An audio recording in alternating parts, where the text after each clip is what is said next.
Because there's always going to be the dude out there in just like absolute terrible conditions in a red and black flannel and jeans. And he's tougher than me. And he kills the big one every time. You stop at the old game check. Biggest mule deers, biggest elk, biggest pronghorns. It's always that gentleman.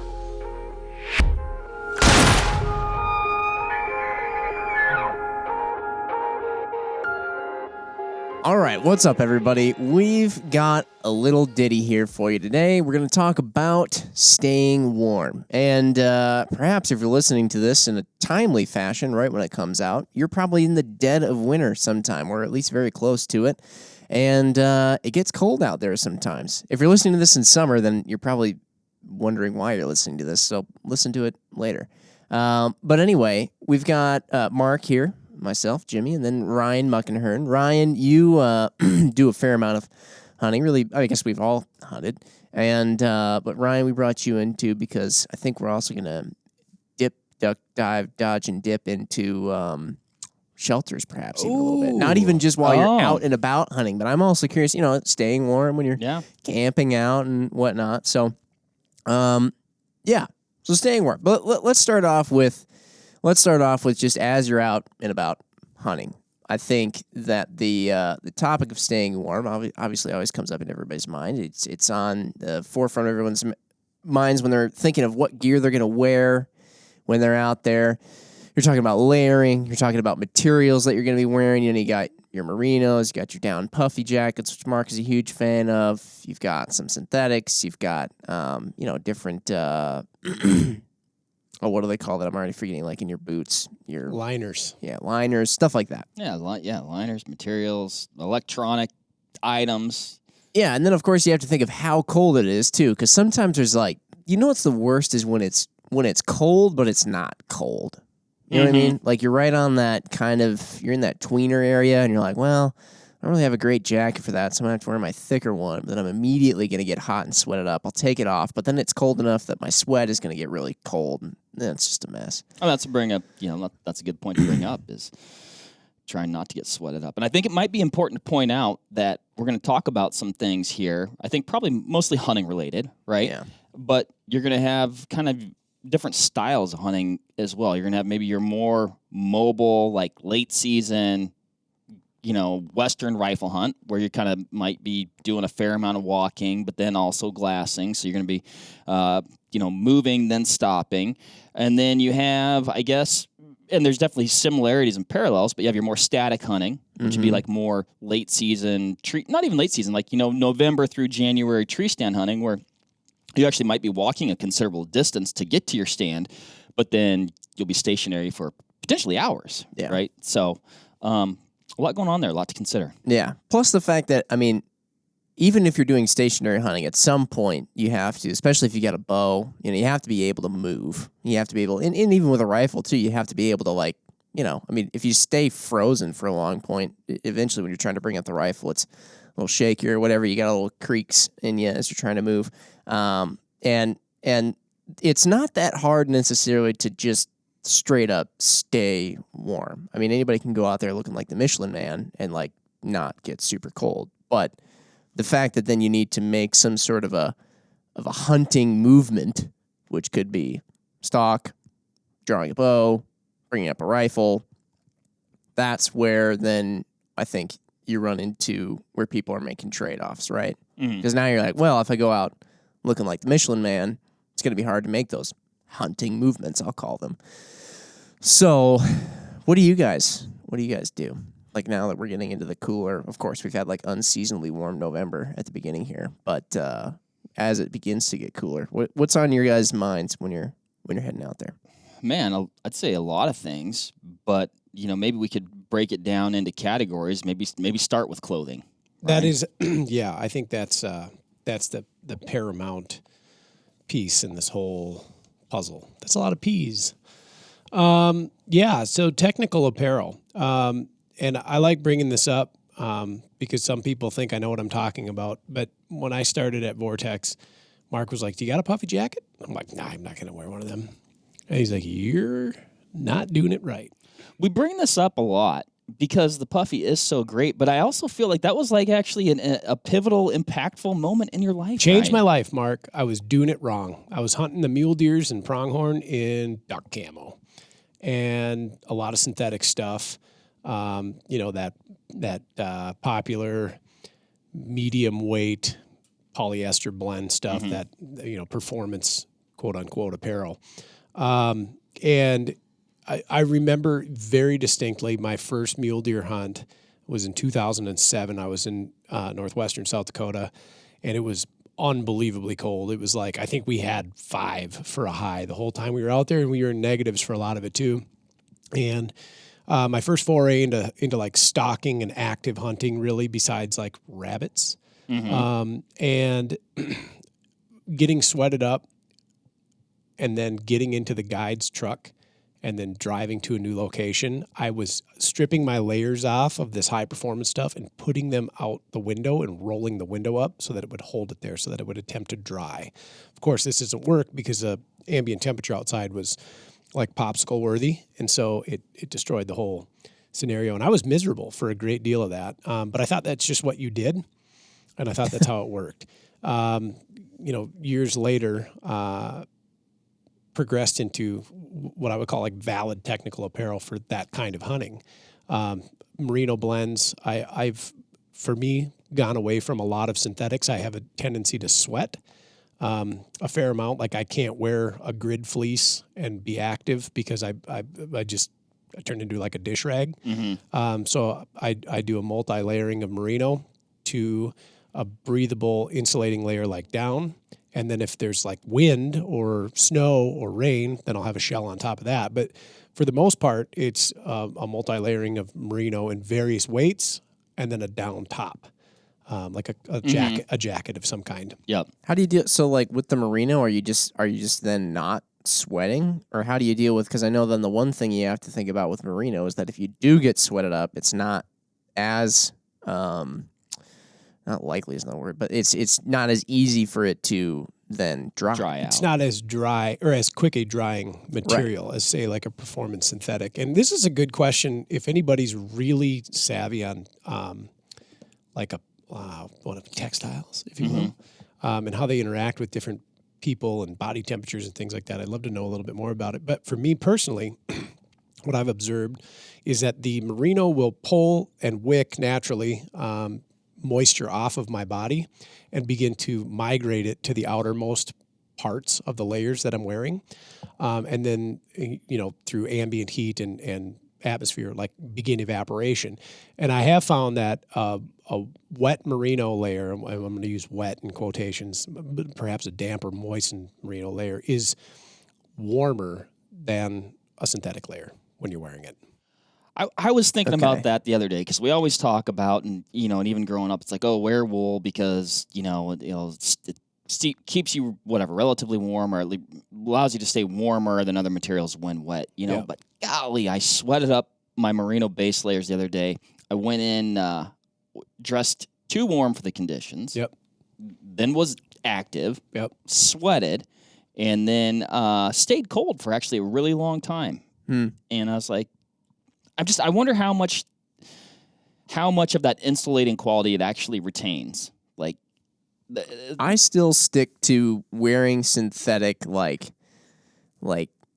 underwear and then a very thin synthetic base under the merino. Because for some reason, I just feel like then if anything's going to soak up the immediate, like, whatever moisture comes off your body, just whether it's sweat or just humidity and all that stuff, then it would be the synthetic that dries quicker. The only problem then that I do run into with that, though, is that it is really nice how merino doesn't, like, stink after a good solid day of hunting, whereas then your synthetics, you get down into those and you're like, oh, gosh. Yep. Especially because the thing's right up against your body, in my case, and then I have to, just deal with smelling awful. And then there's some cool blends, too. They're kind of like a synthetic merino blend that I'm kind of digging those lately, actually. Right. I haven't even seen those, like, do they look and feel the same as regular merino, or a little stretchier? They'd have. Okay, they're close, but they're good. Yeah, and now they've got some cool stuff too, where they're like incorporating key parts as merino and key parts as an insulative layer, like a down. and things like this. I think part of it, though, Mark, to your point, is staging your movement and your apparel choice together so that you don't go out overdressed to an area. And even if it is a short walk, like, so we were talking about a swamp that you had hiked into, presumably this is where you had proceeded to get cold. Actually, no, it was a different spot. Actually, okay. It was more. I got wet by crossing that marsh. Oh, well, and actually, you know what? I did get sweated up, but I just didn't stay there that long because I ran into that dude on the other side who was. I thought at least as I was wading essentially across this thing, well, at least I'm the only one dumb enough to go over here this morning. I'll have it to myself. No, there was another person right there, and the spot's only like 100 yards wide. So I kind of like hung tight for a little bit and then backed out. Right. You did the stare off, like who's going to go? No, I don't think he ever saw me. Oh. But so when I the spot is like really small, like it's about 100 yards wide.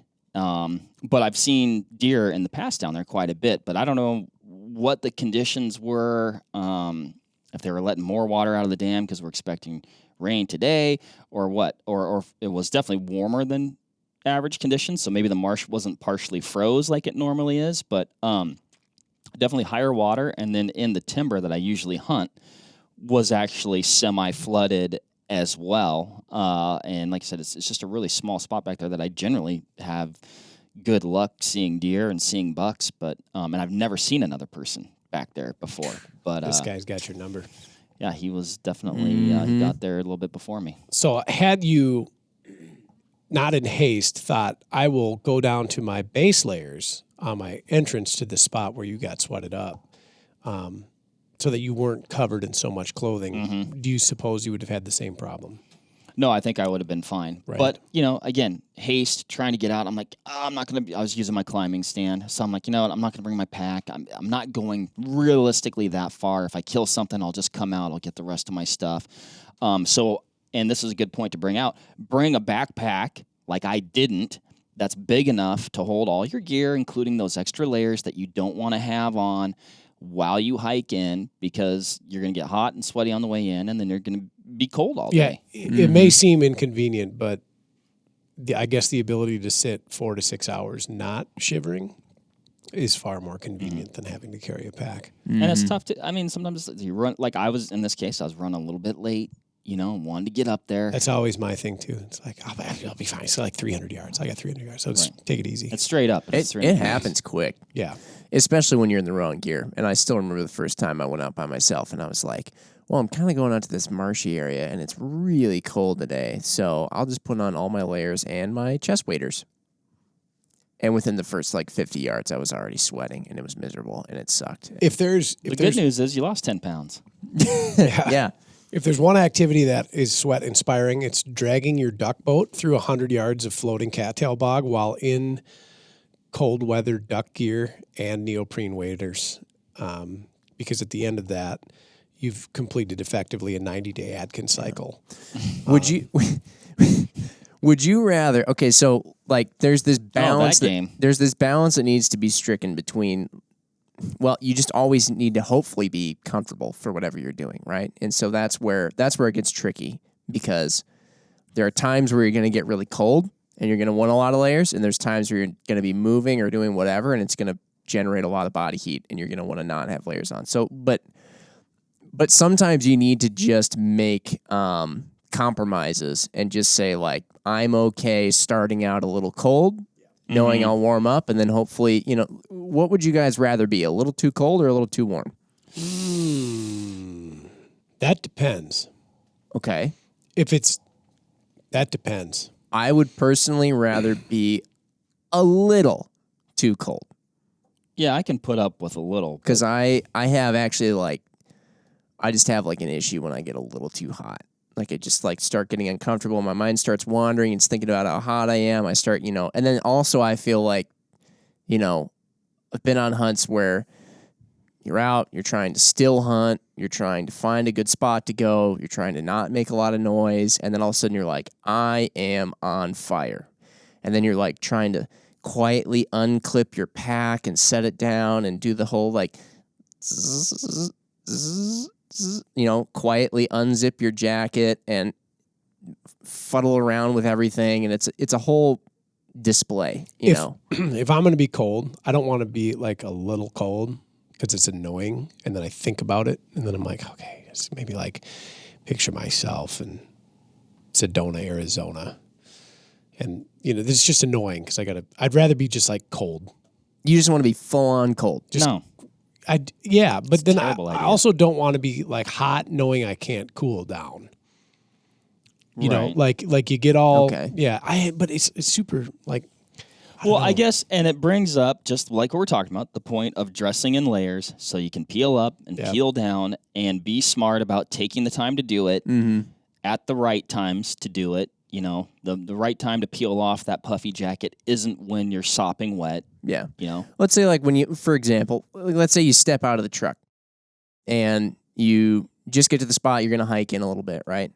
When you step out of the truck, do you want to have all your stuff on, or do you want to have the amount of stuff you think you'll need on by the end of your hike? I want to have. Does that make sense? Yeah. Like you step out of the truck and you're like, ooh, I'm chilly, but I'm not going to put on all my extra layers because I know I'm about to walk? Or are you like, no, I stepped out of the truck and I'm comfortable outside right away? I want to be the guy that thinks in the first frame of mind. Okay. More often than not, I find myself the latter.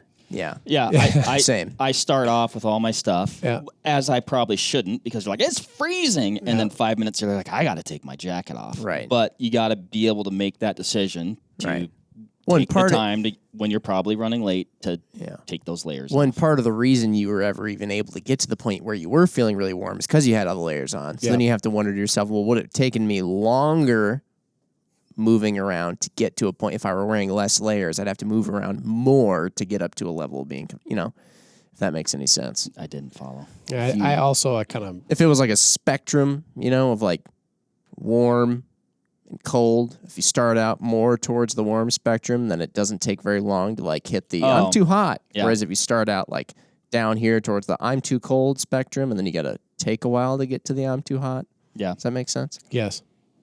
I want to start at the bottom. As cold as the Rockies. Yes. Mountains blue. All right. Yep. And then... And guys, Ryan's mountains are turning blue. Let's go hunting. Yeah. Because like through the aerobic process, you'll warm up quite nicely. Mm-hmm. And then by the time you get to your spot, assuming you're not overly warm, throw on that nice light down jacket, which is like hitting the snooze button and rolling over. Just feels so wonderful. You've never been so comfortable. Mm-hmm. And you just kind of settle into your glass and pocket and turn up some muley deers. Yep. I like that. And we talk about it all the time. The puffy jacket, right?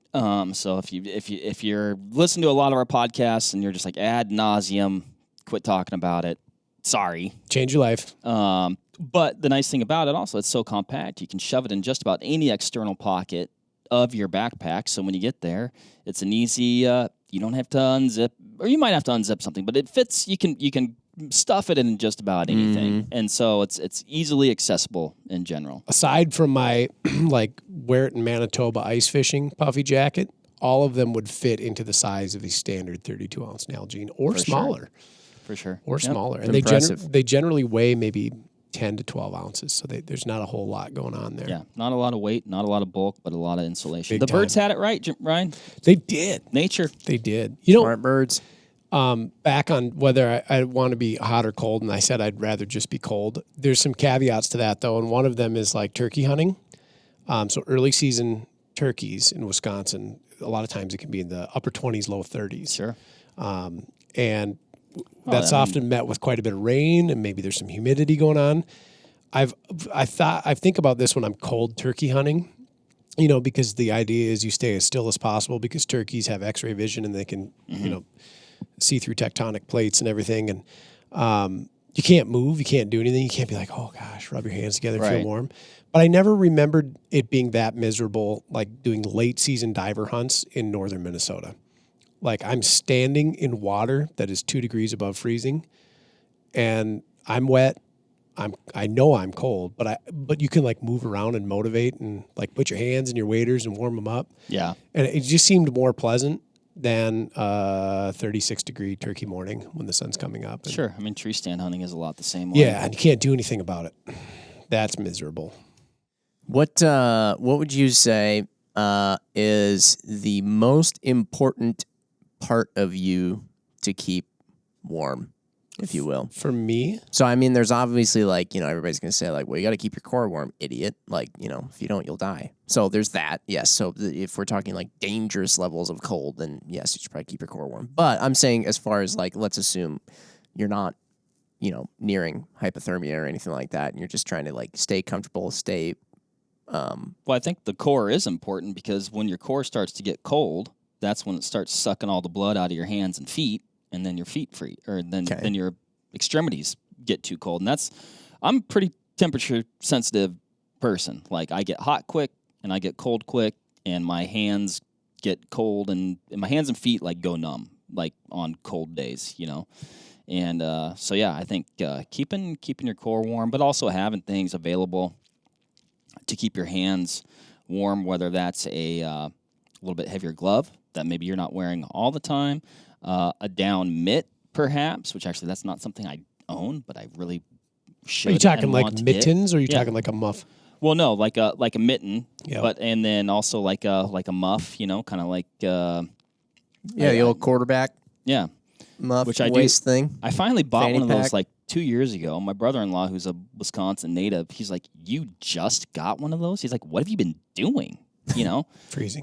Freezing, wearing a little bit heavier glove, which is can be problematic when bow hunting. Can change your grip a little bit. Not as much tactile. When you're on your release. So, From a comfort standpoint, for me, the worst part to get cold is the back of my legs. So what are you talking about? So I'm thinking So like what happens when you have to sit in snow? that's the worst. My the hands, back of your legs. absolutely. I don't mind that part though. When my hands get cold, like it's like, oh, your hands are cold. When my hands get cold, my hands don't work. Yeah, you're like me. When your hands get cold, they just start bleeding. Well, not bleeding. They just like Oh, well, I mine can't do. feel anything. They turn white. They literally like I can't anything. I'm talking like pure personal comfort. All right. When my hands get cold, my hands are cold. My face and ears, I have large ears, so I've dealt with this my whole life. Like it's just, I've come to terms with it. My feet really don't get cold. I hunt with uninsulated boots, even in really cold weather, and it doesn't really bother me. But when I'm doing a ground sit, I'm a big proponent of the butt pad in any capacity, whether it's a closed cell foam pad or an inflatable. I've recently started using an inflatable the past 2 years. Boy, that sounds really kind of like posh. But yeah, if I sit on the ground and my glutes or my hamstrings get cold, then then I'm just a wreck. Interesting. Yep. Okay, Then I mean I can see that because that conduction, I guess, is what's going on there. Yeah. I mean that is sucking heat out of your body and your core. There's and a big artery there. There's a lot of muscle tissue there. Yeah. When I was a Initially, lad, I thought it was sounding arbitrary. Like, oh, I tell you what, nothing bugs me like a cold tricep. Like I'm like, what? But I can see what you're talking about there with using like an insulated pad to sit on. when I was a lad, my dad made all the tree stands, and they were all metal. And I remember hunting in northern Minnesota when it was so cold that the trees were popping, which is pretty cold. And sitting on that stand, and you're sitting there, and it's like almost a burning sensation. It's so cold, and you gotta like stand up and rub the back of your legs, try to get them warm. And then you sit back down. It's just like it's very agitating for me. Yeah. Okay. I can see that. Yeah. For me, if my neck gets cold, I hate it. See, a personal thing. Yeah. Like your neck cold. Now you're So I always gotta have like a hood Yep. or like a gaiter. Yep. If I don't have that, then it's just miserable. Man, but that- everything else I can kind of deal with. The hands is just kind of like, I'm like you, Mark. I know my hands just basically go to complete uselessness pretty quick. But it's just, after a while, you just kind of have to deal with it. I've also started doing like, they make those real thin merino gloves. Because the one thing too about hands is that I hate losing any form of dexterity. So like as soon as I put gloves on, I I hate doing anything with gloves on because it's just you lose the feel, you lose the all that little fine motor stuff and whatnot. And so what I did is I got the thinnest merino gloves I could find, and then I wear a thicker set of merino gloves over that with leather palms. Mm-hmm. And then when I'm walking around, that keeps me warm. If I have to cool down, I take the thicker ones with the leather palms off, and I stow those away. And then I just still have the little ones on to kind of keep my hands a little bit warm and maintain some level of dexterity. But then those ones are also just super easy to slip off and fit in any pocket. Mm-hmm. Yeah, for bow hunting, I'd say tree stand bow hunting now, I've been wearing a lightweight glove. They're not white. Just picturing Mark out there. Just in his white gloves. Give it the old white glove treatment out there. Full cami, face mask on, clipping on to the Hoyt, doing that sneak draw, and he's just wearing Mickey Mouse gloves. But then the muff, we're talking about, with a couple of the large-sized hand warmers shoved in there that I can, hold on to when my hands start to get cold. But why is it? Oh no, I know why it is, but I'm just gonna ask the question just because I feel like it now. Why haven't hunters gone the whole route of Milwaukee Tool and their electric heated jacket? That thing looks pretty awesome. I haven't even actually tried it, but I've heard people say it's awesome. I just think about carrying around a battery. I can't do it. Yeah, I spend that'd be a pain. An inordinate sum of money I think they're heavy too. Apparel. MC Ryan, you have one. Are they heavy? Yeah, he says they're a little heavy. I just couldn't see It's always been intriguing to me, though. I've never worn one, but it's super intriguing. And I know everybody who does work in their garage is oh my gosh, I love it. But I haven't really looked at it. It would be interesting to try it out on certain hunts. I could see I don't know, maybe you're on your own property, you take the side by side out to the box blind, and you're I don't want to run a heater today. Plug your M18 fuel in there. Click. Plug your jacket in or whatever you do, and then slip the old rifle barrel out the portal and see what happens. Yeah. My brother, I remember one year got this thing for sitting in a tree stand. I think it was when he was I can't remember if it was when he was bow hunting or rifle hunting, but I remember looking at it and thinking to myself, there's no way you could ever draw and utilize a bow with this thing on. It was when I said Michelin Man earlier, he did look like the camo Michelin Man. It was humongous. It was these big overalls and then a jacket that went over it. I mean, I'm not kidding you. He grew 3 times in size in just girth of his entire being. But you emerge from them like a pupa coming out of chrysalis phase into this beautiful bow hunting butterfly. Correct. Yeah. So they've got a special closure that you just kind of boop, I think there's you got the heater bodysuit, that's a popular one, and then the IWAM. Mike has now is that IWAM? So you don't shoot with your bow in that thing. You emerge from it and then shoot your bow. Yeah. Isn't that a lot of movement when a deer's potentially right next to you? It's almost picture the scenario I'm talking about where I have the lightweight gloves and then the muff on. Yeah. Right, put my hands in there. You're withdrawing from the body. It's you can dress fairly light on your way in. You pack this giant cocoon insulated suit in with you, and then you put it on in the stand and stay toasty warm until you get ready to shoot. Then you slip out, and I think they're fairly quiet to get in and out of. Very interesting. And then you can take the shot. Up in the northern latitudes, those are the ticket. Are they? Yeah, if you do the all day sit. Yeah. Yeah. I don't think you'd have a choice. At least. No, you got to have something, either external heat source, maybe that and an external heat source. I don't know. But. From the gentlemen I know that wear them, they say they're impervious to the elements, more or less. Yeah. Which means you get to hunt instead of going back. That's true. Yeah. Technical apparel, though. How? Because there's always going to be the dude out there in just absolute terrible conditions in a red and black flannel and jeans, just. And he's tougher than me. And he kills the big one every time. You stop at the old game check. Biggest mule deers, biggest elk, biggest pronghorns. It's always that gentleman. Right? Yeah. Yep. Is that the secret? Are we just doing it wrong? Do we keep buying clothes thinking it's going to make us better, and then really we just need to? I think part of it is that guy also has the Dodge Ram or the Sierra on his side. What's wrong with the Dodge Ram? Nothing. It keeps you warm though when it's cold out. Oh, okay. The mobile blind. I'm following you. Yeah. Well, and maybe he's got a big, maybe he's got a ranch, and you got a big piece of private land. The animals aren't that pressured, and they see the truck a coming. Guy gets out in his regular blue jeans and the flannel, the same ones they've seen him 100 times. 100 times. Doing farm work and dropping ranching. salt blocks off and putting hay bales out for the for the livestock, cattle, and all of a sudden, oh hey, it's just Frank. Bam. I think that's valid.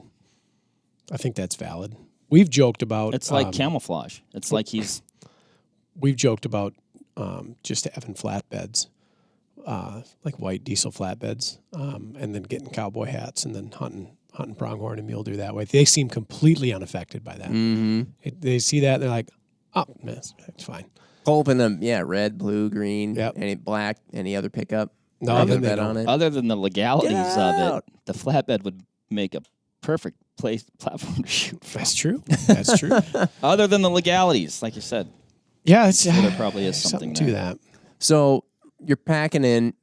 Do we talk about Mark? Actually, you were about to segue. You do your segue. Well, I was just gonna say, maybe wrapping up clothing, and it's probably old news, right? But dress in layers, use good materials. You've got your down puffies. If it's super cold, they've got down pants. You've got down booties, down mitts. Get down with the down because it's gonna keep you warm. Hey, Lightweight Dave found a new kind of wool too. Oh, I was really? talking to him about it at one point. Shoot, I should have asked him before this. It's like the new merino. It's like so much cooler than Dragon. Well, so I wonder if hot it's a right now. blend. What I is wonder if it? it's a Dragon blend. wool. Dragon wool? Yeah, is that what he Unicorn wool. found? Maybe. Wait, what? Spun from the scales of dragons. No, Oh, it's not that. Okay. It's from like a different kind of sheep or like. lamb. Oh, alpaca. He was maybe? on the alpaca bit for a while. Is he? Or Yeah, he was was. he? That was Is he just anymore, socks, or is though. he? That was I don't just know. socks. No, he was off it for some reason. Just We'll have to difficulty to ask. find. We'll ask where he's at. Jim, you were talking about your neck though, and I'm big at. I'm going to talk about hoods, and I know some people hoods bother some people. Like I don't want too many hoods. I think your brother Dave doesn't want too many hoods. I'm big fan of hoods on hoods on hoods. I wear either my lightweight synthetic quarter zip hoodie, and then over that. If I'm layering, I've got a down layer. I'll have my down hoodie that I can put over that, and then I generally have like a soft shell or a waterproof shell over that. And if it gets real cold, I'll have 3 hoods on. Let's talk about hoods. And then also, actually, I would, even though I don't often anymore, a lightweight beanie is probably good to take. Those old Vortex ones we had I are know. so perfect. I know. I'm telling you right now, I've been pressuring Good. to get that back. That it fits in your little side pocket of your pants or what wherever were you want those to made keep out it. of again? They were Fleece. They were just yeah, light Two fleece. colors: Fleece. olive drab, coyote brown. brown. Yes. Anyway, my point with that though is the one thing about hoods, particularly when you get that down layer on, you move your head, it's like shh, and it makes it difficult to hear. It's almost like having earmuffs on. You're creating your own noise. So that's where the beanie is nice. Because then you can still have a little lightweight layer on your head to keep your noggin warm, but it's not going to impair your hearing. Yeah. Let's talk about hoods in that. I love wearing a hood, but it has to be a good hood. Okay, so it has to. When I say a good hood, I mean it has to move with your head. Mm-hmm. Yeah, so That's your the head thing. doesn't pivot I inside hate, of it. Yes, exactly. Yeah, when you go to and you look to your left, and all you're seeing is just the inside of your hood because it didn't move with your head. That I will cut that hood off of a jacket if it does that. I don't want that at all. But some of those ones that are Sometimes a little bit that's better impossible. fitted and whatnot, or you got to wear it, like you look like you're, I don't know, walking around at the mall and you're in your big skater shoes where you got to wear it on the back of your head, sort of. I always wondered how they otherwise- balance that. It's difficult. I don't understand, especially with sometimes when they're doing kick flips and ollies. I don't know how it stays on their head. Glue. Hair glue, just That is valid. The whole turn your head and you're into the inside of your hood. So Yeah, then you then you got to gotta- turn your whole body. then you got to But sometimes it's going to depend on the material, or I think sometimes even what material. If you're wearing triple hoods, like I do sometimes, you know that the slick, whatever the fabric that the down is contained in wants to slip inside, like maybe your soft shell hood or something like that. And then sometimes I'll, again, so then you do run into that vision problem. So then you pop the other one off. The one hood I won't cut it. Well, I won't really cut a hood off of a jacket, but it does bother the heck out of me. But obviously that happens with basically all rain gear. Yeah. Because it's like that slippery material, like you said. It doesn't grip onto your head at all. But it just instantly you're in a cave. You look to your left and can't see anything. But you're talking about your neck too, right? So you've got the down or the like the merino type, whatever, lightweight synthetic hood, which keeps your neck and your head warm. Those are a game changer. That's a game changing item too. I can't believe I lived without that for a while. But even if you don't have like the down hood up, it's a nice little insulation back there. Feels good. It is. I'm a big proponent and fan of the buff and or balaclava, depending on the weather conditions. Balaclava's you got to dedicate to that. If it's really cold, that's nice. But then it's it's like over your face, and then you breathe on it, and then that gets cold frozen and wet, and you pull it. But the buff, that's the gator. That's the ticket. Pop that baby down. You got a nice neck warmer. Pull it up when your face gets cold. I like both, and I think if it's really cold, the balaclava can be pretty darn tough to beat. But kind of what we talked about previously has somewhat replaced the balaclava for me. Yeah. You can almost go with the gator and those other items. Yep. But the balaclava is nice. And again, you can get them. They can be pretty lightweight fleece. They can fit in a pocket. You can pull them out as needed, on and off. I got the one, it replaced, in some ways, I forgot about this one. It replaced hoods, sort of, for me, was the gator that also has a thing that goes up over your head. I got a merino one. So then that does form to your head, and when you move around, you can always see. It doesn't get stuck in one spot. Looks like the thing that the astronauts wear underneath their helmets. It does. It looks just like that. And then when your head starts getting warm, you just pull it down, then it just becomes a regular neck gaiter. And then when your neck starts getting warm, then you just pull the whole thing off. I think that's kind of like the one that I have. Yeah, there's the clothing stuff. I'm curious about some other stuff too, like camping. Ryan, you're a big camping guy. My name is Ryan, and I have a problem. You have a shelter and stove, especially stove problem. For every occasion. This is true. I do. I like tents. I don't know why, but I've always enjoyed a fine tent. Explain your current setup. Jim, these podcasts are generally kept between an hour and 15 minutes, and I don't think we have the rest of the day. But one of my favorite shelters to run, and I've now run it 4 seasons, is from Seek Outside, and it is their Cimarron, which is a floorless, you could call it a pyramid-shaped tent, so single center pole. It is what is called a hot tent, so I can run a wood stove in it. And extremely lightweight, extremely simple, very durable, excellent tent. So, did you mention floorless? Floorless, no floor. So, in keeping with the staying warm theme here, you've used that in some pretty extreme temperatures. Obviously, and it's like you said, it's a hot tent. You can use a wood stove in it. Being a hot tent, is it made out of a different material that withstands heat on the inside more, or is it just that it has like a cutout for a chimney? It's got a cutout for a chimney, what they call a stove jack, that's then reinforced with a fire-resistant, like a high-temp fabric. Okay. And then the stove jack has a little flap on it, because I don't often run it with the stove. I run it with the stove when it gets really cold.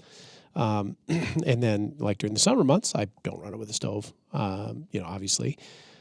Very clever design, extremely simplistic. I got to count there's 2 guy out points. There's 6 major stake points, plus 4 if you stake both doors in both positions, which you really wouldn't do. You'd possibly add a stake to either door so that you have a zip axis on either side of the tent. And the whole thing weighs about 3.5 pounds. All said and done, like stakes, guy outlines, center pole. The stove that I run is also from Seek Outside. It's a very clever ultralight titanium stove. How big's the box on that?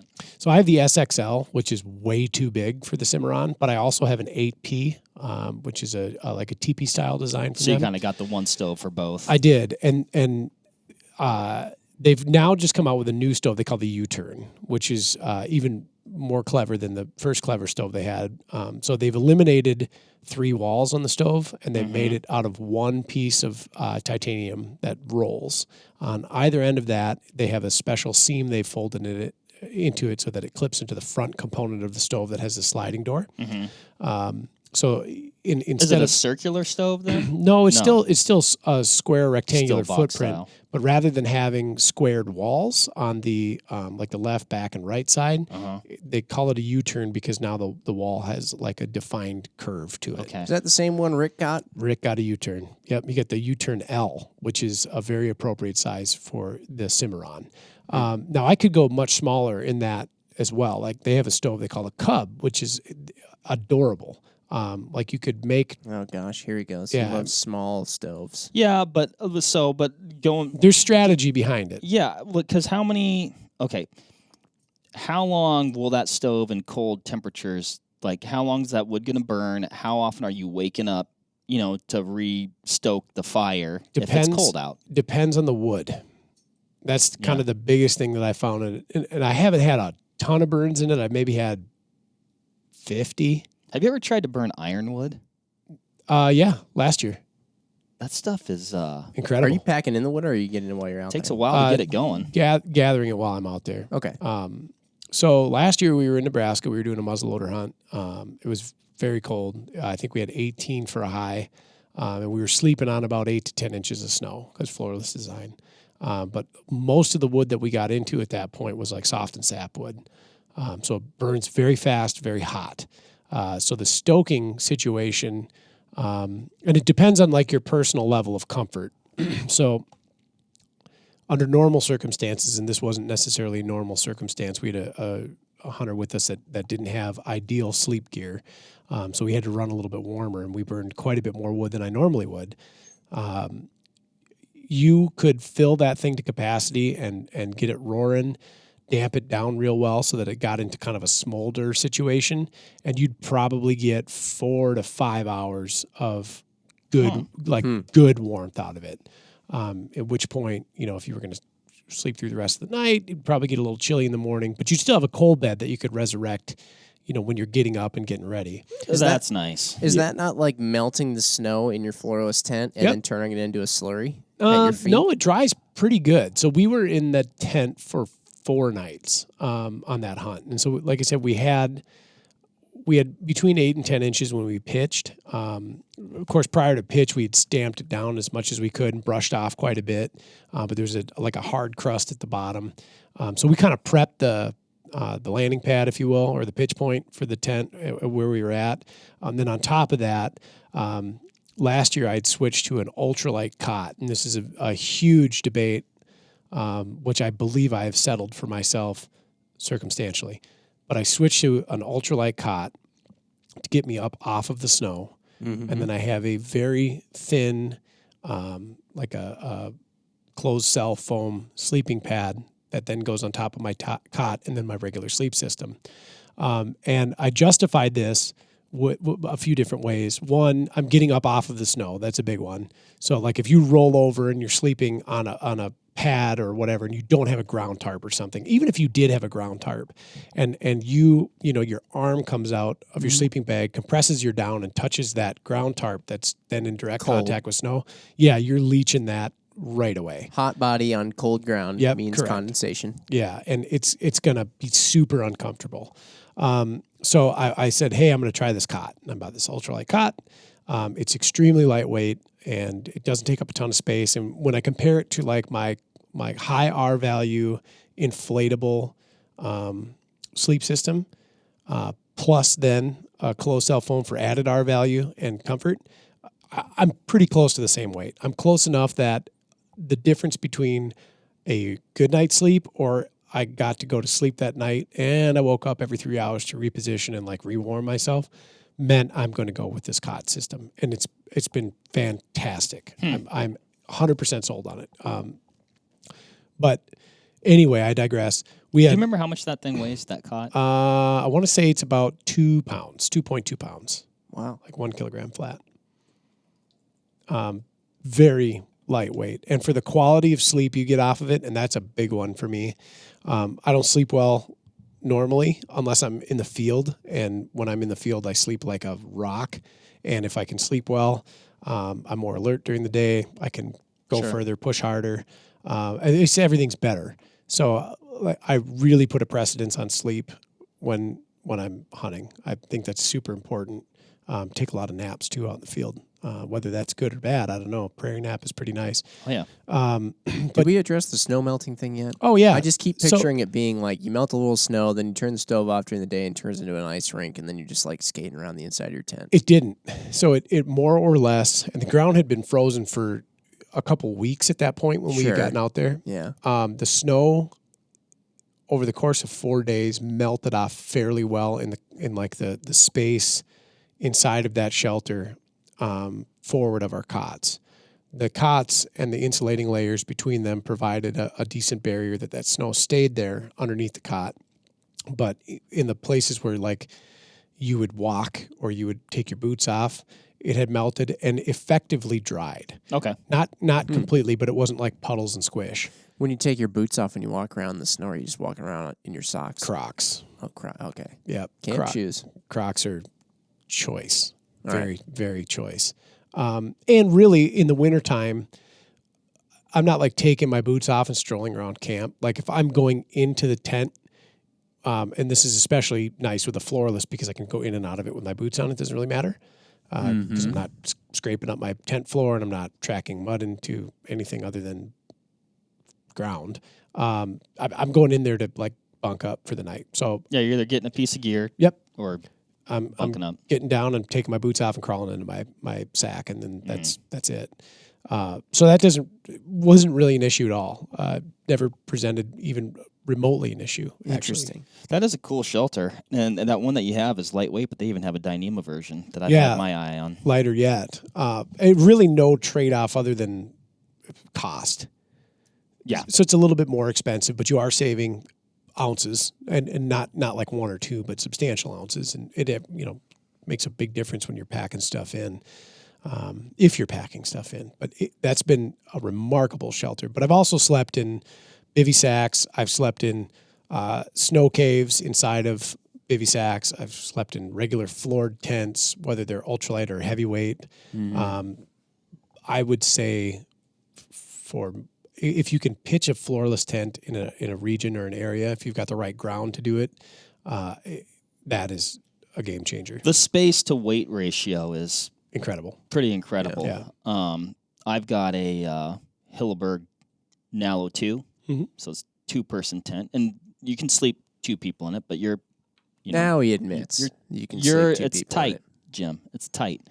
It was tight in the tent that which Cooper and I maybe were that's in, good too. on a cold weather, trip. Stay warm. But I think they do some like cool, unique things with like their fabrics and their weaves, because they're kind of known for like expedition type, stay warm shelters, and they do some unique stuff with those. And that's, I'd say, more of like a mountaineering, more traditional, floored, super strong type tent. The one I have is like, I can't remember. They gradient it by like colors. I think it might be like a red, or it's kind of one of the like orangey color. The tent Orangey is red, but like the way they like, I think I might be wrong, but like the black label ones are like, that's the bomb proof. Like bring it to Everest. Yeah, we're going to Everest. Yep.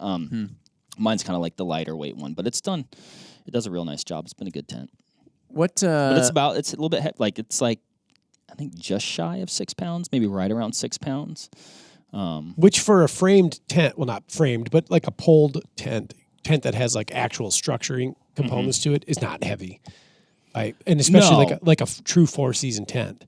Right. Is not heavy. Like I think of the Cabela's Alaskan Guide Series tent, which is probably one of the best shelters on the market. Bomb-proof. If you're going to buy a tent and you don't think you're going to like throw it on your back and ruck in 5-6 miles, like if you have a base camp, that is a phenomenal shelter. That's a car camper only, though. I think that weighs like 30-some pounds. Yeah, I've got. I don't quote me on that. I've got That's a 4, a 6, and an 8, and the 4 is not light. The 6 is way heavier, and the 8 is astronomically heavy. Is that the one that you have? The other one? I've got the 4. I think. Yeah, I got the 4. That's a tent. Great tent. Great tent. Yeah, I've been in like multi-day torrential downpours in that tent.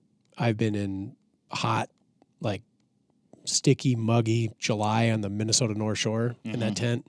And I've been in ice storms with it. And that's a brilliant shelter. It's the ultimate car camper. If weight's not a Yes. concern, it's a really nice one. Extremely durable. They still make it? They do. What so like in a case like that, you're not using a stove. You have the convenience of having a stove to keep your tent warm. How warm does your tent get, by the way? Like if you had to guess on a temperature range, if it's if it's 10 or 5 outside, how warm? With the stove rocking and rolling, it'll get uncomfortably hot. Oh wow. Yeah. Okay. That's so awesome. To the point where, so it was 18 degrees and we were sitting there in our t-shirts and skivvies talking about guns and mule deer and rock and roll music. And it's uncomfortably hot. But you don't run the stove at full tilt. No. You'll burn through your wood so fast. They're not an efficient stove. It's not like Right. It's not like you don't think of this wood stove as like you heat your house wood stove where you put like a giant oak log in there and it smolders for 18 to 24 hours. Even at their most efficient dampening, they still rip through wood. I guess when we're comparing it to like a true, like a heating device for your home. So they chew wood pretty quick. How are they for, because I haven't used one before. What's the ash situation when you've been burning for a while? So if you do it right and you've got the damp and the smolder right, you end up with just this fine powdery ash. And so so last time I was in Wyoming and used that stove, it wasn't this year because we had really high winds and it would have been an unsafe situation where I was camping to use that stove.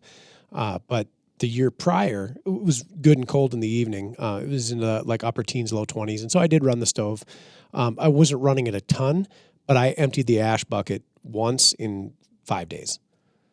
And then again at the end of the trip, of course, when I packed down. But you end up with like a talcum powder ash. Also depends on the kind of wood that you're burning. So up there, I was picking dead or dried pine. So the stuff just vaporizes, and you just end up with like a powder as opposed to like ashes. If you're using, like a hardwood like oak or something like that, you're going to end up with lumps probably. Yeah. And it depends on how your stove is burning. Yeah. If it's burning through and it's damped correctly, it's going to reduce a lot of that down to nothing. If it's smoldering to the point that it goes out, you're going to end up with charcoal logs and lumps and clumps. Which isn't all bad because they're pretty easy to rekindle too. They fire can it definitely. Up again. I had the only improvement that I made to my Nebraska house. I installed a Blaze King wood stove, and I guess shout out to those guys. It's the only wood stove I guess I've ever owned. But I did do some research, and damn, that was efficient. That was a really good wood stove, and it would burn stuff down. I mean, you could burn for days, and like you said, it would burn stuff down, and you just have this little fine moon dust flour ash down in the bottom. Nice. I will say this about it. I wish. Do you make a backpack version, Blaze King? Nice.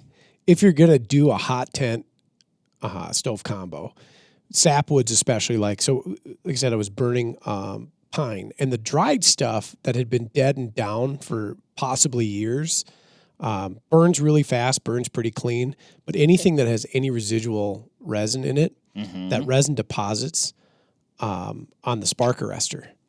Interesting. Yeah, and so you have to mitigate this and watch it. And Seek makes a product. Does that resin become flammable? Oh, certainly. Yeah. Yes. So the same thing that would cause an issue in like a house fire, like a chimney fire, is this depositing of what I'm assuming is resin in carbonized form that then is hyper flammable when it hits a certain temperature point. Aside from that, and starting your chimney on fire, which could happen, it'll plug that stove pipe. The first thing from the stove is then the spark arrestor that plugs, and then you get smoke coming, like pouring out of the device. Belching back out of the front. Yeah. So they make a clever device. I think they call it the super damper. I have to look this up for sure. That is kind of self-cleaning and helps prevent that. They've got a little different screening system in there. The regular standard spark arrestor that's on there is just a heavy mesh, like a screen, like a heavy gauge wire screen. And after about 3 days of burning sapwood, I had to pull that out and knock it all out of there and get that crud out and then just put it back in. And it's as simple as lifting the stovepipe up, pulling that arrestor off, and then cleaning it and then putting it back in place. Took all of 40 seconds maybe. Okay. But Wait till it cools to do that. I yeah, imagine. definitely. But game changer nonetheless. You know, once you're in it, once you've got it damped properly, and once you've got it stoked properly, and you have to put more wood in there than you think you would ever put in there to have it stoked properly, and then you have to turn it way down, like to the point where you worry that it's not actually still burning. But once it's dark out, you can just see this light, faint glow. Then it's good. But the sleep quality that you get, and then the morale boost quality that you get is undeniable. Like going to bed at 18 degrees Fahrenheit outside in your tent, that's now, when damped properly and stabilized, probably 50 to 60 degrees out. Oh, it's a big deal. Oh, huge. That is nice. And then waking up in the morning and throwing 2 logs in there and then opening that thing full tilt and then now turning the inside of your tent 85 plus. Like you get up and you're just ready to rock. You can cook on it. I'm a big coffee and tea guy. I like it. And getting that going in the morning, like game changer. Hot fluids also. other- That's a good, we're talking about staying warm. If you can have hot fluids with you in the field. That's, warm yourself up from the inside out. I want to bring up one thing with the stove, though. And like I said, I'd love to. Man, I've had my eye on that. The Dyneema, the fancier one, Jim, Cimarron, I think is going to be my ticket to cold weather. Magical camping, device. salvation. But Jim, Okay. hold on. All right. I have Not another done. thing to add after Jim's thing that he Being adds. able to dry out is a key thing to staying warm, particularly if you've got limited, maybe you're on a backpack hunt. You didn't bring, your entire dresser true. of clothes. This is true. Maybe you got sweated up. Maybe you got rained on. Maybe you crossed a marsh and it was deeper than you thought. Whatever. You get wet. It's raining. Also, rain will make you wet. Being able to throw those layers out, crank that stove. Maybe you got a little paracord drying system going on in there. I don't know if that'd be possible or not. Yeah, with that is a good tent, point. But I imagine you can get your clothes dry. You can. And after Jim's thing, I'm going to talk about that. Well, you should probably talk about that first because I was going to bring up, we're talking all about having a stove and being awesome and stuff, but sometimes you don't have a stove. So Or then I wanted to sometimes get you're into hunting in a place where maybe you could have a stove, but you don't got wood. right. So then I was going to get into what is your sleep system to stay warm without a stove, but you should probably mention the drying thing first. Inside of both of my Seek shelters, Cimarron and 8P, they have anchor points for various systems that they can include with it. And they have kind of an inner wall. So an interesting point about these tents, they're single walled, whereas a lot of like commercial tents that you buy have, a very thin, oftentimes screen interior, and then you have a vestibule or a rain fly that goes over the exterior. This would be a double wall tent. They do a fantastic job of mitigating moisture. Single wall tents, on the other hand, do a terrible job of that. Right. And you get heavy condensation on the walls of the tent. Inside or outside? On the inside. Okay, probably no question. But I So figured I'd ask. no, and it's a big hesitation point for a lot of people who have used both. Things that I stay away from inside of my tent are my walls, and I've done all sorts of interesting things to improve airflow. But there's always going to be a trade-off with it. Like in the summertime, they can condensate inside and get remarkably stuffy. And so then, you can roll the floor, not the floor, but the walls up so that you have this tent pitched almost more like an awning. Yeah. The problem with that is it's a floorless tent and bugs and mosquitoes and, slugs Snakes. can get in it. Snakes. It kind of comes with the territory, right? So might not be the best application for your summertime camping if you live in an area that has a lot of creepy crawlies. Don't set up over an ant mound. I've never done it, but I know people who have.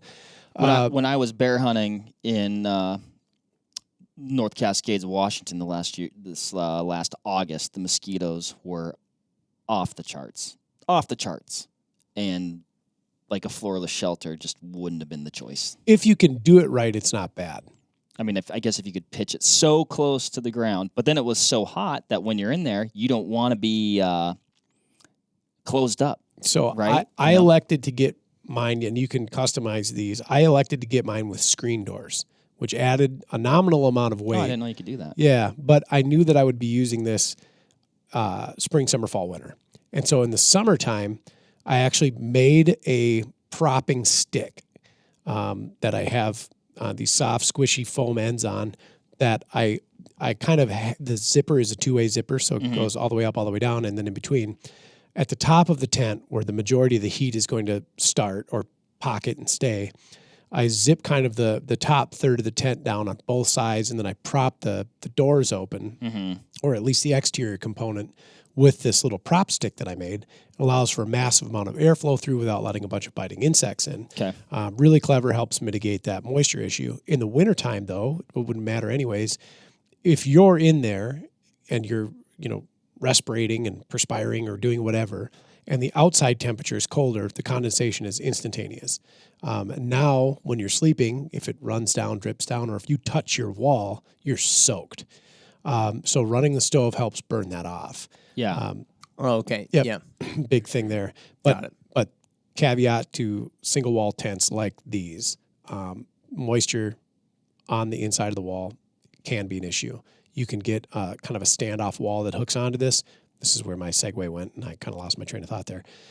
These little anchor points on there, you can lash in paracord and then around your center pole and then to the other side, and they make perfect drying racks.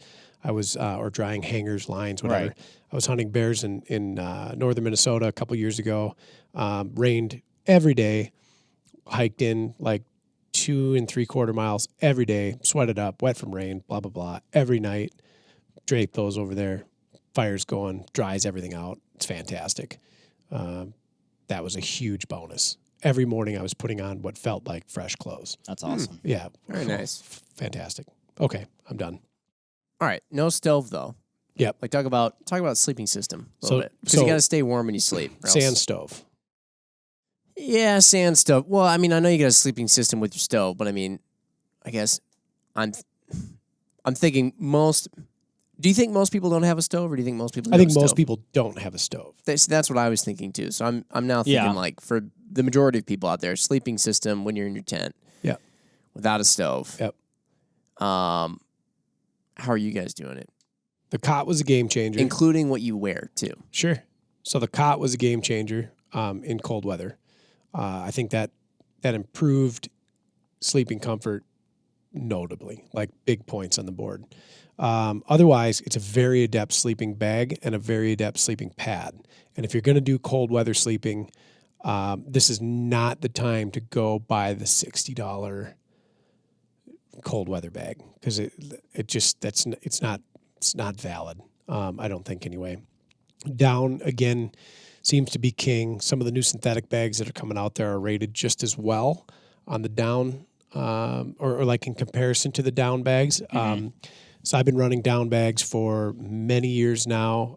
I've got 2 bags that are -20 rated, and that's not to say like if it was -20, I could sleep in a snowbank and wake up and feeling like I just got out of a Holiday Inn. It means I won't die at -20. Right. So big distinction there. When you're buying a cold weather bag, the rating is like a safety rating. Like you won't die probably at -20. Not that you're going to wake up and like that was exceptional sleep, but you're safe-ish.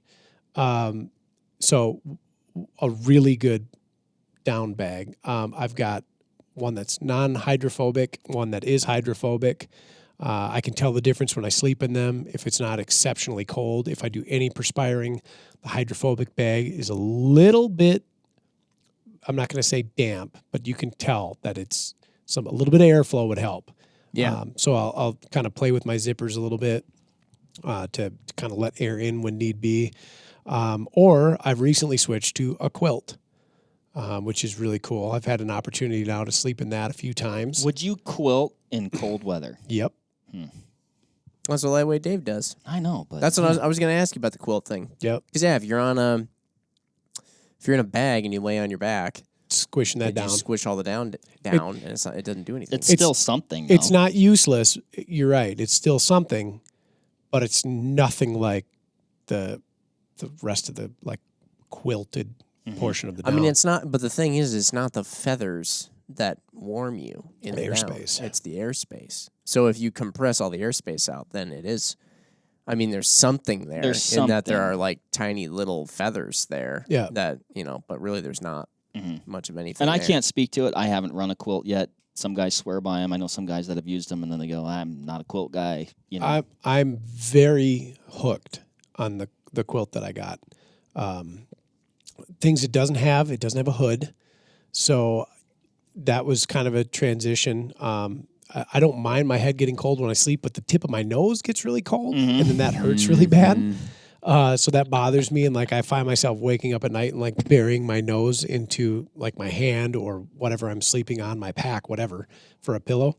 So it doesn't have a hood, but then I'll usually wear either a hooded like a sweatshirt or a jacket or something like that, or just a fleece beanie to keep the top of my head warm. The nose part is kind of an unfortunate. I can't close it around my face, which is kind of a big deal. But I have slept in the quilt at not below zero, but below freezing. I was extremely comfortable. I was very well rested, and because I wasn't constricted, I actually think I slept better than I do in my mummy bag. I also slept in it inside of my house at 74 degrees. And my quilt is a very cold rated quilt. I overloaded the cold rating with the intent of I'd rather be warm than sleep cold. Sure. If it's cold. And so at 73 to 74 degrees, I slept in it on my floor. The beautiful part about the quilt, there's no zipper to find in the middle of the night to inadvertently unzip or to have to unzip out of necessity. All I do is just kind of throw my arm out, throw my leg out. Thermoregulated brilliantly.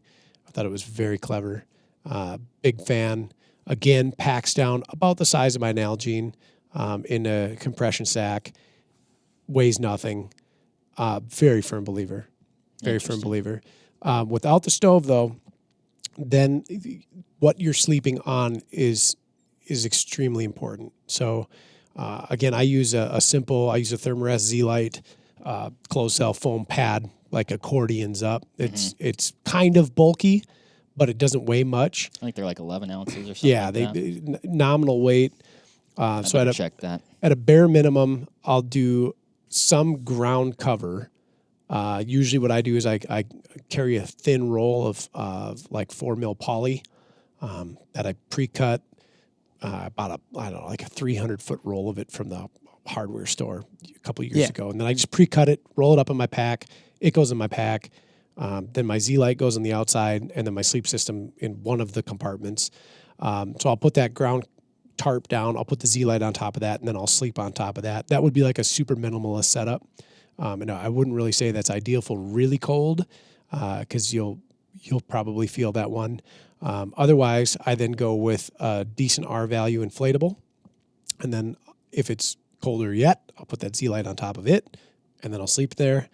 Or now the cot. It's going to be very hard for me to break stride on the cot. Sounds like it. 10 ounces. On 10, the stand. super That's lightweight. They're extremely inexpensive. They're very durable. I've had it for... It's not going to pop. Nope. I have popped sleeping pads. It's miserable. So I was looking that up. So with your cot system, you just do the cot and a Z-Lite? If it's cold. Okay. Yep. That is a nice thing about regular non-inflatable pads. It's just that, like, even if you don't pop one, it's just, as temperature changes and all that, and, over time, if you're on a multi-day hunt, it eventually, you got to blow it up again. Oh, yeah. Not as cushy, though. I mean, they aren't as... But maybe with the cot, that it's cot like is nice. magical. Yeah.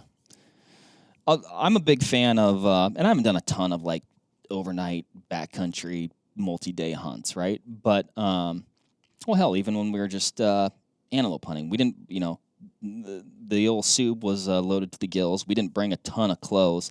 It did get cold at night. It was hot during the day, cold at night. Yeah, it was pretty chilly. When I was bear hunting this last August, actually, it was like the second week of August. My water froze that night, so it got awesome. Cold. Not fully, though. Like just when I poured it into the old stove. Crunchy? It was like a slushy, yeah. Yep. But I'm a big, but when you are doing that, when you don't have a ton of clothes, make your clothes part of your sleep system. Oh, yeah, absolutely. And I'm a big fan of, I pretty much, unless my clothes got wet, hopefully they didn't, I just generally just sleep in probably what I hunted all day. Or your puffy pants. And then maybe add my puffy pants, and then for sure have my puffy jacket on with the hood up, and then off you go. Yeah, if so long as, like you said, you're not wet or like extremely dirty or bloody, crawling into your bag in your kit. One, you're saving a ton of weight because you're not bringing like a sleeping clothes set. Yeah, I don't. No, and so like when I was in the Scouts, I remember being a young lad. We used to go to this camp in the wintertime, and we'd make these snow shelters, and we'd make, fallen tree shelters and all this kind of stuff. And like, you packed sleeping clothes, and at the time, I just didn't know any better. Like, just sleep in what you. It is a funny thing to do, sleeping clothes. Yeah, I have it at home. All right, what do you guys sleep in? You guys sleep in this at home? Your blue jeans, No, your Vortex I generally shirt? sleep. So next topic. Yep. No, I Anyway, generally, a big fan of a t-shirt, maybe some sweatpants if it's a cold night. I don't know. we discussed stoves. So I'll go back to that if you're, fancy. But there's also, car camping. Mm-hmm. Mark and I had an argument over this too. If you're sleeping in the vehicle, there's a lot of there's I don't know if you know this. We're still on the search for the ultimate overland vehicle. If you know, you'd camp in and out of, and you use to get you around place to place, whatnot. Let's do it here and let's do it out. We need to send a. I know you probably want to figure it out on your own, Jim. It's got to be its own podcast. We should solicit like ideas on what other people have done. Yes, I'd be curious to see it. I've thought I've gone through every vehicle on the face of the earth, even some that we can't even get in America. But I still have yet to find the perfect one. But if you're camping in your vehicle, you're going to sleep in the vehicle. I know Mark and I had an argument about this, but I would not personally recommend letting your vehicle idle the entire evening. I wasn't suggesting the entire evening. Anyway, I was suggesting for like maybe at least 30 minutes. 30 minutes even. I mean, whatever. So, not great for the vehicle to let your vehicle idle for an extended period of time. I'm going to leave it arbitrary, Mark, just for you. An extended period of time. What's going to happen? You're going to overtax your cooling system if you let your car run for a very long time. Ask any police officer that sits with their car idling in spots for a very long time. You pull apart a police interceptor engine after 100,000 miles, guarantee you that engine looks like it has 300,000 miles on it just from all the idling. Anyway. But I bet he slept. Hopefully not. One very interesting thing that I found, though, and I don't know, it was I think it's come out of the dawn of the whole van life thing that's kind of been going around and sweeping the nation. Big movement. People went from, tiny house to then they thought, well, how can I go tinier? And they decided to then just move into vans. And so, because all the tiny houses were little mobile homes built on trailers, so might as well just So why not have an engine in it? Yeah, exactly. So van life, big thing now, and then living out of it and camping in it and whatnot. So I don't know if this thing existed long before this whole movement happened, or if now it's kind of coming on scene more. But there are various different heaters that you can get that don't rely on the engine of the vehicle to run. There's little diesel heaters, there's propane heaters, and there's also gasoline heaters. The most prominent ones, I'd say, are the diesel and the propane. But I found it kind of interesting looking them up. You can mount them like under the chassis of your vehicle somewhere, and then you would need to make some holes because the heat's going to have to go from the heater itself into the vehicle. And then, well, if it's outside the vehicle, then it has an exhaust. It just exhausts into the atmosphere, and it's fine. But, if you have a diesel vehicle, though, then your diesel heater, you can tap into your regular fuel tank. I recommend not tapping into the bottom of it, or else you may inadvertently run yourself out of diesel on accident. But then if you have a propane one and you have like a carrier for a propane tank on the back of your car or somewhere, then you can run off that. Propane's not as efficient as diesel is, so you'd run through more propane more quickly. But you could keep your car nice and toasty warm at night if you're camping out in there. I thought that was pretty sweet. I have a propane heater thing. My hunting partner does not like my Seek Outside Cimarron because he can't stand up in it. So he's big about being able to stand up in a tent. Is he taller than you? No. What tent can you? I mean, other than like a Cabela's a Lacnac or something like that. Oh, he's pushing me hard to get a wall tent because he knows I have a problem. He knows I'll do it. But are there any solar heaters, Jim? Probably. Then you're just relying on getting enough charge during the day to hopefully last you through the night. Yeah, that's the only problem with solar. I don't think it would work. No. Yeah. So he has a tent called a Gazelle T4, which is a hub tent, not unlike the fish houses that you see. Okay. The company that makes them also makes fish houses. Very nice ones. The hub style that collapse down and they fit into like a bag. Yeah. And he especially likes it because you can stand up in it. And so, whenever we're talking about where we're going to drive, where we're going to hunt, and we get down to the particulars of who's driving and then what tent are we bringing. This is always a point of, conversation. I humor him a little bit and be like, well, we could take the 8P and got the wood stove in there, but he doesn't like it because he can't stand up. How tall is he? He's probably 6 foot. He can stand in the 8P, but it's pitched, so you can't be Like if He's you're like in the only middle. in the middle. yeah. So it's got an 8'6" ceiling height, but it's only 8'6" for probably 3 feet in diameter. But this Gazelle tent that he has is effectively square, right? Okay. Yeah. So he can stand up and the whole thing loves it.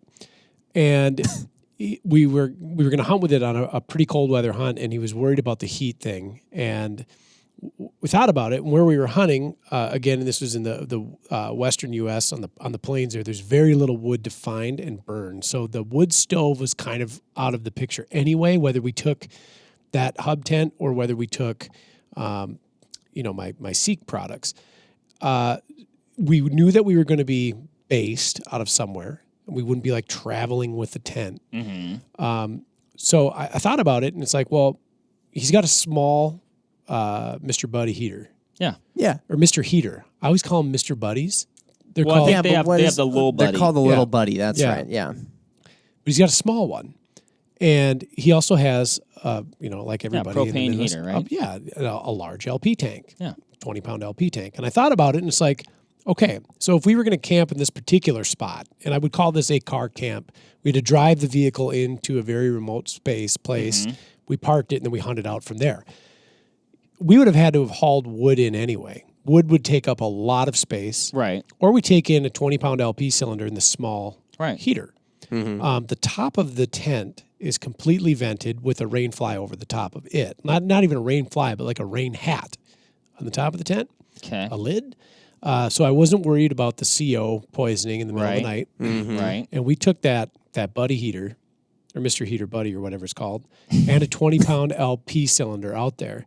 And I think actually it ended up probably being, for the amount of time that we were out there for a total of 7 or 8 days, it would have been less weight and actually less calories expended than bringing wood in or going out and finding wood and bringing it back. Yeah. Well, and there's that, and then the stoking, Yep. right? Waking up to, you don't have to wake up to keep that thing going. No, Those little heaters, they can haul the mail. It They can did. get going. And we ran it a couple nights, the whole night. Do they give off condensation? Does the propane burning off give off? There was enough. I think there was enough heat in the tent and enough airflow at the top that it was never an issue. Okay. Mm-hmm. Yeah, and it And got you're going to get a pretty dry heat Yep. out of that. it got cold at night, and that was awesome. So for the car camper, if you don't, I think a lot of people get wrapped up in having this very interesting technical stuff, like a titanium wood stove, and it is cool to think about. And I look at it sometimes like, you're really neat, but it is inconvenient a lot of times. Like it's a necessity, but it's inconvenient. The easy button is on that Mr. Heater. You just turn it to on, and then in 2 to 4 minutes, the inside of the tent is 70 degrees. I think there's no shame in that. Yeah. And No. then properly ventilated. Yep. That is slick. I've done that in the back of a Silverado as well. Yeah.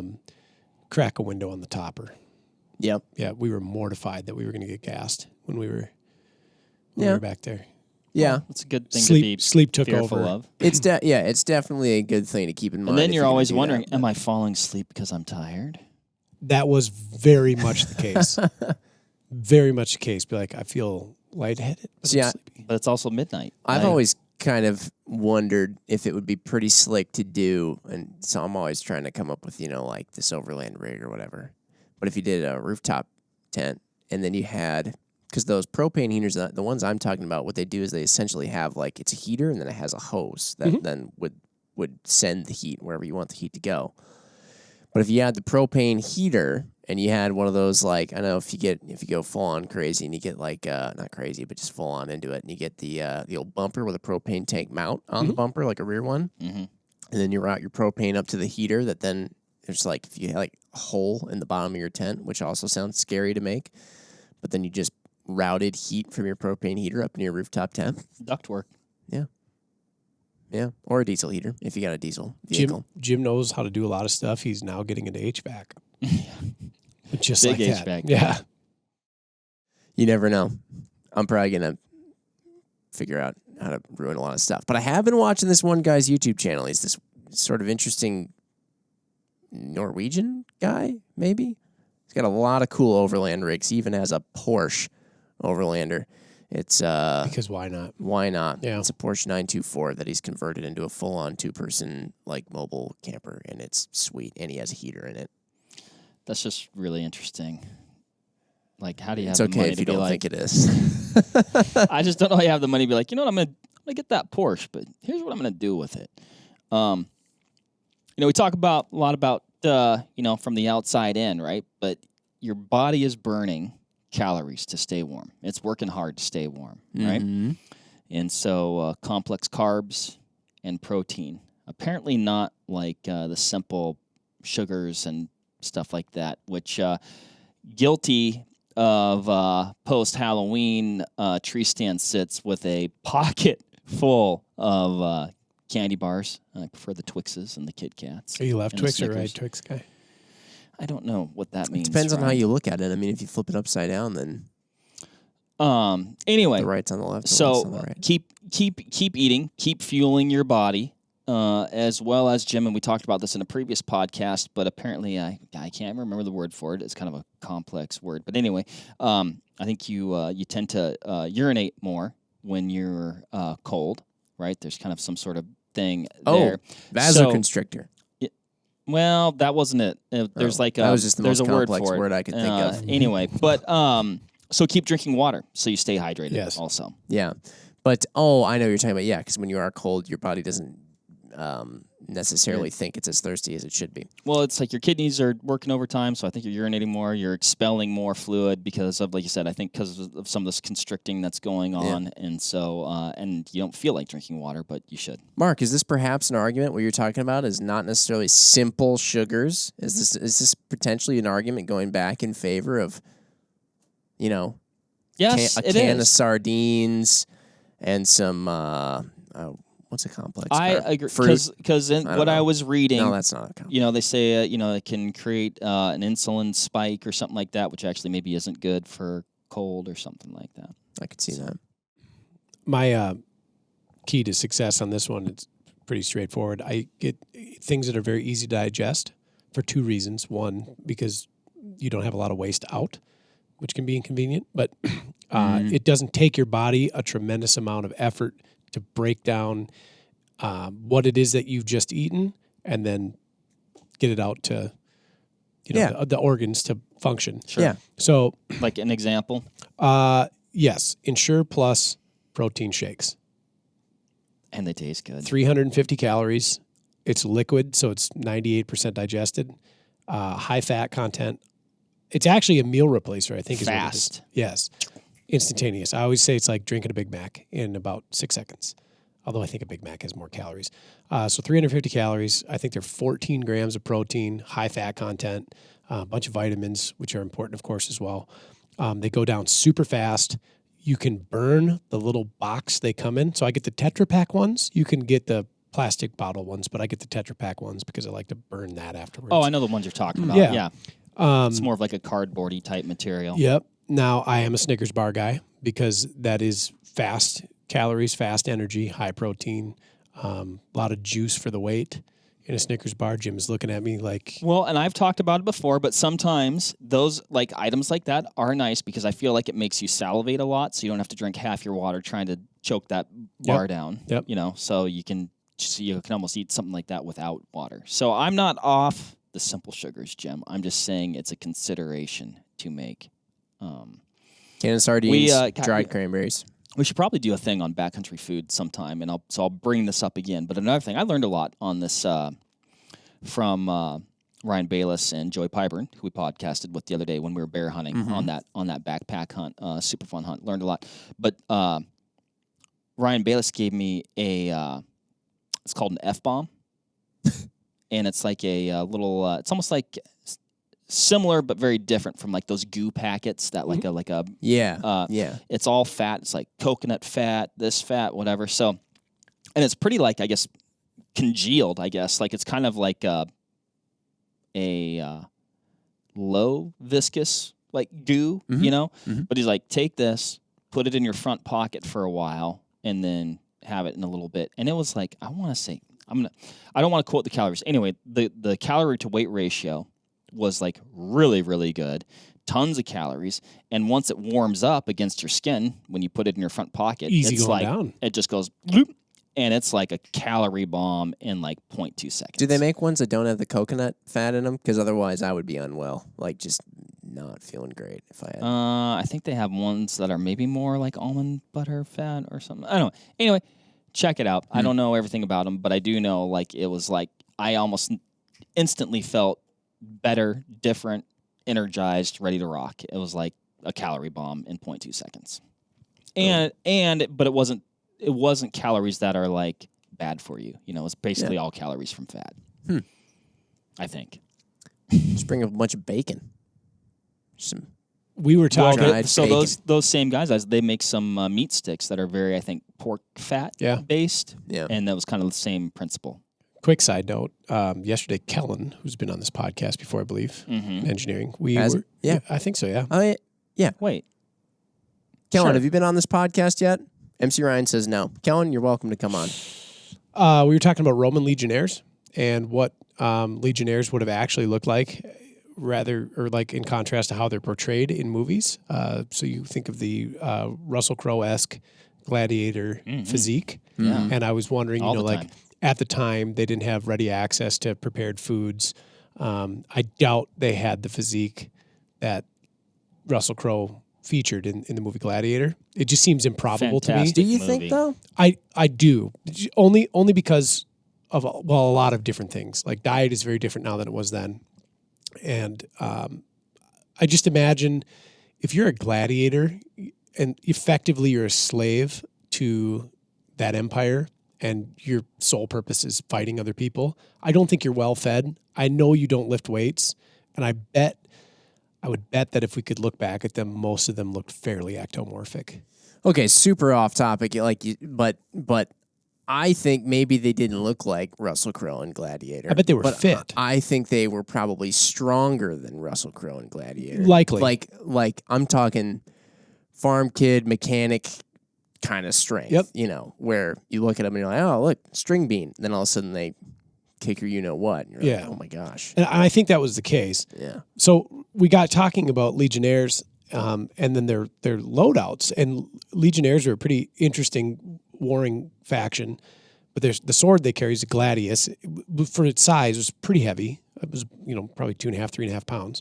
And then they would do these very structured marches for distances and days and weeks and months at a time. There is a gentleman who found what is believed to be the historical depiction of their diet, and it was a ration of 1.5 kilograms of flour, I believe 30 grams or 60 grams of cheese, and then a fairly large amount of bacon. So effectively, they were making pizza, and then anything, and if it was, and you think about how vast the Roman Empire was at its peak. I mean, we're getting into built on pizza. Yes, we're getting into mid-Asia. We're getting all the way into Britain and Africa and all these other places. Pizza, fueled by pizza. Yep. So I'm thinking my next backcountry meal is going to be just a 1.5 pounds of bacon. I'm going to have flour. I don't know what to do with flour. And then just mix it with some water and make like a cracker crust? Maybe. And then just cheese. if it was good enough for the Legionnaires, it was good enough for me. Go out and conquer the West. That was my humor. There you for the have day. it, folks. I was really wondering where we were going to go with that, but I'm I'm glad still that not sure where we went with that. Bacon. Oh, okay. Bacon and pizza. Well, That'll keep you going. I stand for it then. Keep you warm, too. That's the answer. Yep. Cool. Well, let's put a pin in this one. Bam. Roasted. I like it. Yeah, roasted. All right. Let us know how you guys stay warm out there in the cold while you're out hunting. It is that time of year, like we said. Thanks for listening, everybody, and we'll catch you on the next one. Stay warm out there. See ya. Bye. Bye. All right, that'll wrap it up for this episode of the Vortex Nation podcast. Thanks, everybody, for listening. Hit that subscribe button so you can always stay up to date on the latest happenings over here at the Vortex Nation podcast. You can also follow us on Instagram at Vortex Nation Podcast. Again, everybody, thanks, and happy hunting and shooting. We appreciate it. Have a good one.